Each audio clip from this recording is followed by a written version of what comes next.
Friends, here I'd like to share with you this article and my viewpoints on Sarawak Day 2026 MA63 Shaping the Future of Sarawak. As we know that Sarawak Day tied with MA63. Once it was classified under Internal Security Act, a forbidden document. Once the park leaders, Wong Kim Min, mentioned about it, and he was in prison for 2 years or more. Until 2012, when Najib repealed Internal Security Act, when he was offered a post in the United Nations to be qualified for a post in the United Nations. He repealed it. Since then, the rise of Sarawak movement, People's Movement, S4S, Sarawak Independence Alliance, SIA, Sarawak Liberation Movement, SLM, and many others. And in 2013 to 2016, when Adnan Sadan was alive, he also gave his full support to all this movement, Sarawak for Sarawakian. So it was until 2012. After 2012, it has become a common topics. Discussed it, talk about in the coffee shop or debate in school. And then in 2017, Abanjo has systematically elevated into Sarawak foremost constitutional agenda. All right, they believe in structured, legal, and diplomatic approach through negotiation to have Sarawak rights to be restored. So we see that all this negotiation lead to formal mechanisms, technical communities, and the Malaysia Agreement 1963 Implementation Action Council, chaired by Prime Minister. See all these things, this organization forms one after another for the sole purpose of restoring Sarawak and Sabah's right, the rights were taken forcefully from us in a twin of ice, in a wing of ice, so fast. And when it comes to returning this right back, they drag on, delay. In other words, they refuse to give it back willingly, right? These are like stolen goods from pirates, stole the rights and stole the goods and property from us, but refuse to return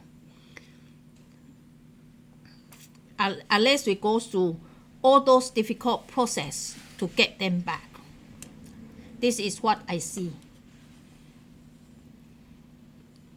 So Sarawak, consistently argues that they only wants the restoration and implementation of rights agreed upon in 1963. So Deputy Minister in Premier's Department Law, MA63 and State Federal Relationship, Sharifah Hashida, noted in the media report in the late April 2026, Sarawak pursuit of MA63 remain consistent, though it had been through 5 ministers since 2016. She said it these negotiations are institutional rather than political. So achievement, the thing they have achieved, all this had delivered tangible results. The amendment of Article 1(2) of the Federal Constitution, restoring Sarawak and Sabah's constitutional position as territories. I wonder why not nations, as when we were addressed in 1963 in the opening ceremony as nations of Sarawak and nation of Sabah, forming the Federation of Malaysia. So on December 14, 2021, the constitutional amendment redefined the composition of Malaysia as into 3 entities. The 11 states of Malaya to be distinguished from the two Borneo states. I wonder why not 2 Borneo nations and the federal territories. What a shame.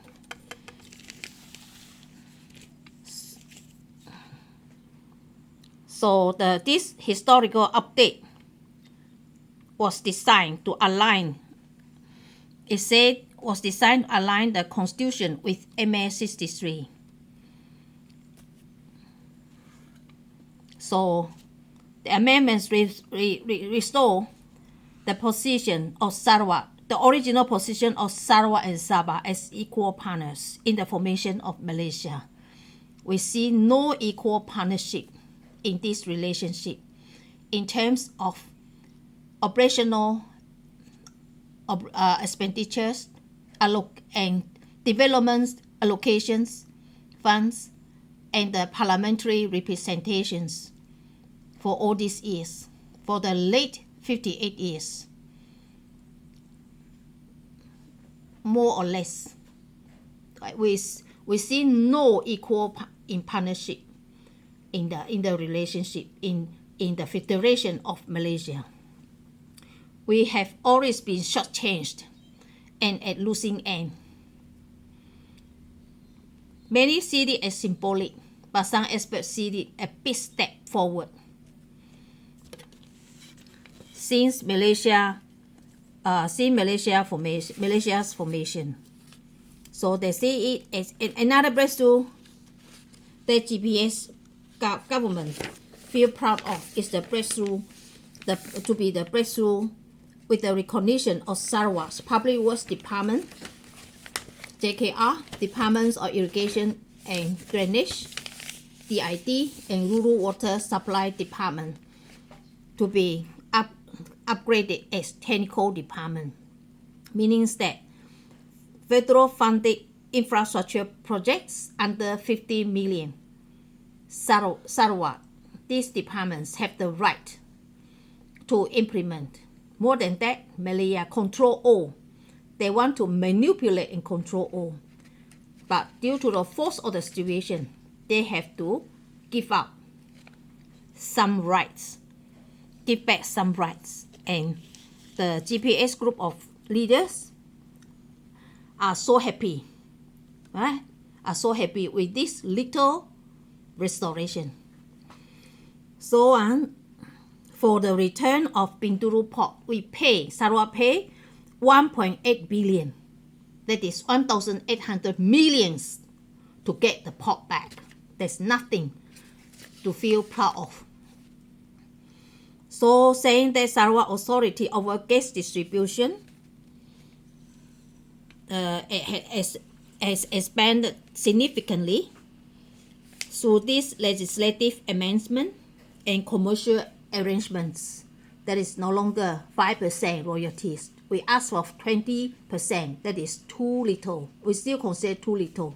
The GPS government should ask for 40%. 40%. Not 20%. If I'm not mistaken, they only ask for 20%. It's too little. And then the petrols, we have the oil company Petros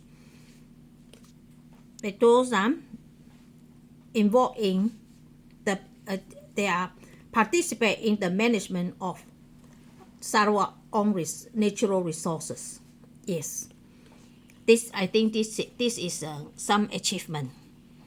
For physical representation, yes, has improved a bit.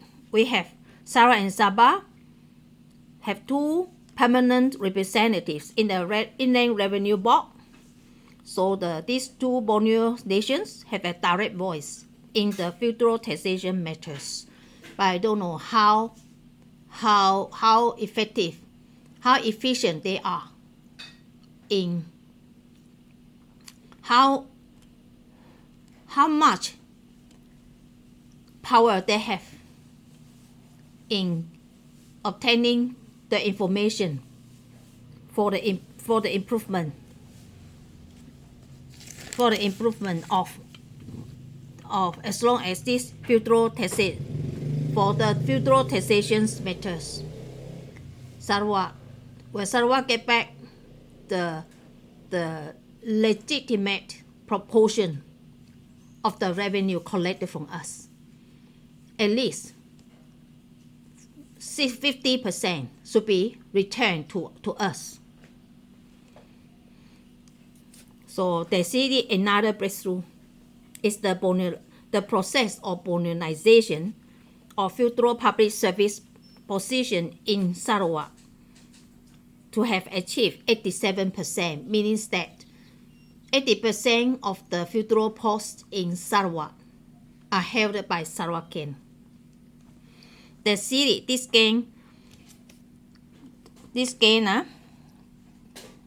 are gains we have got so far. This is the starting of the decolonization process. Actually, this is the process of decolonization of Malaya. So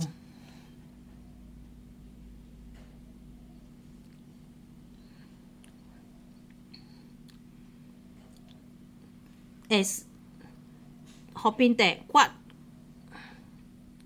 and another remaining okay,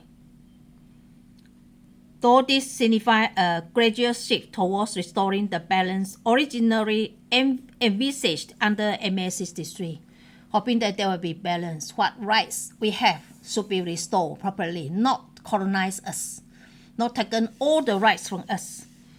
So the numbers tell the story. Officially, MA63 negotiation over 29 matters, 13 have been fully resolved, but I've only found 10 on my Google search, and 5 have achieved partially resolution, and 11 still remain under negotiation. So according to this man, Mustafa, cited on June 25th in Parliament that 4 of these interim matters involve the expansion of Sarawak Public Service position under Article 112 of the Federal Constitution, alongside issues surrounding health, education, and Borneoization of the Federal Public Service in Sabah and Sarawak.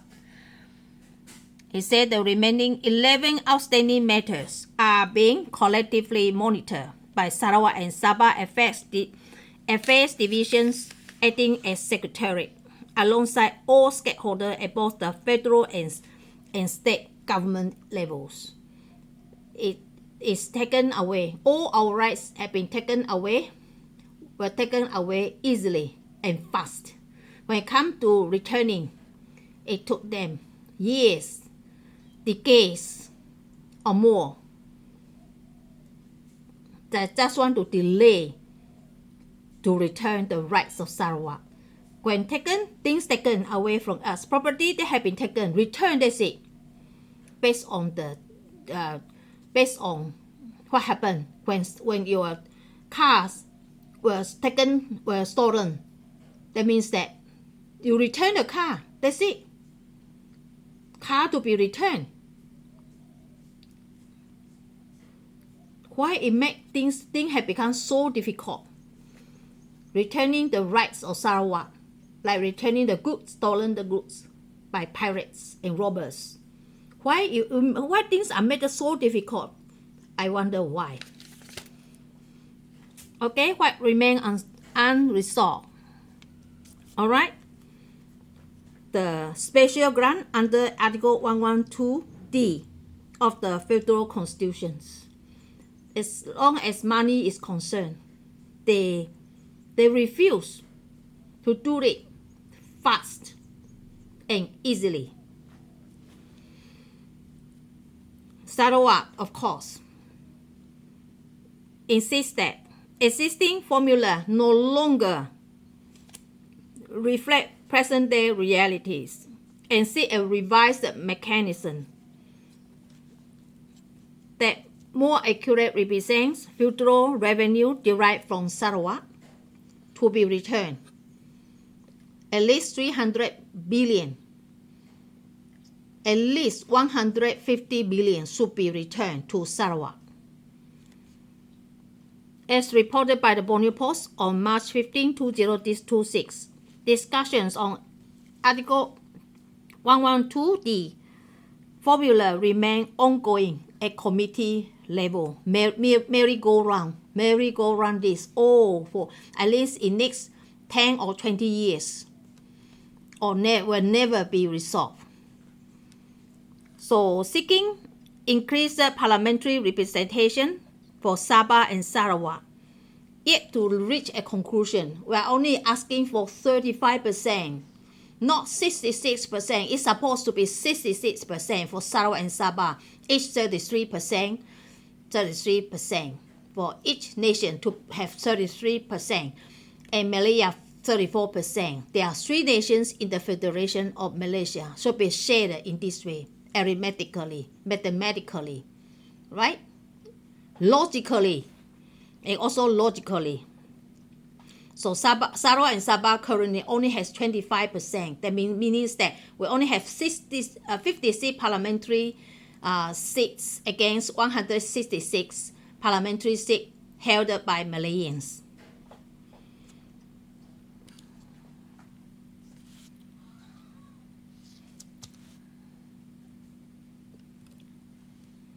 So we only ask for to restore historical 35% or 1/3 representation. That is still dangerous to safeguard their veto power under MN63. It's still considered very dangerous. Any miss of 1%, it means the path of those laws meant to plunder Sarawak and Sabah will continue. Decolonization process will stop at any time, anywhere. The Bush, okay, we know that in 1965 when Singapore left, the 15th seat held by them was taken by the pirates, Malaya, pirates like Malaya. So though Anwar's promise as principles to restore this 35%, historical 35% parliamentary seats, but it was how long Sarawak and Sabah have to wait for this? Nobody can tell. Yes, they have agreed to greater decentralization in administrative matters. Discussions continue on wider autonomy involving teachers' recruitment, curriculums implementation, and education planning. This involves money, expenditure allocation. In the past, Sarawak and Sabah only get 15%, more or less than 15%, above 86%. Either allocation, development allocation, or expenditure allocation are all centered in Malaya. Healthcare has become another important area of negotiation. So far it has come to nothing. Negotiation won't be faster than negotiation for independence, Sarawak independence. we have this right, intrinsic right for independence as an independent nation, a sovereign nation, independent nation like Brunei and Singapore. I wonder why Sarawak governments don't want to do it. So on 23rd April 2026, Deputy Premier Dr. Sim Gui Hian said greater healthcare autonomy will enable Sarawak to address long-standing shortages of specialist doctors. We are short of 2,000 doctors in Sarawak. Imagine how serious the situation is. This means the failure of this federal government to provide. This is under their jurisdiction to provide good and enough doctors for Sarawak, but they fail to do it. Not 20, 200, it's 2,000. Imagine how terrible, how short changed we have been under this pirate and robbers like federal government. So these are, we know that especially the rural areas, we have no doctors, enough doctors and nurses man the day. So further polarization of federal department continue, particularly for senior management positions. So there are so many Malaysians taking over the post, the federal post in Sarawak and Sabah. We have been colonized. I see it as a colonization, and decolonization process has just started.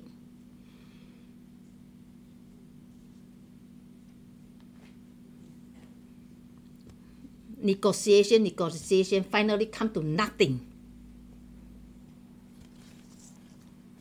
Why was MS-63 matters beyond politics?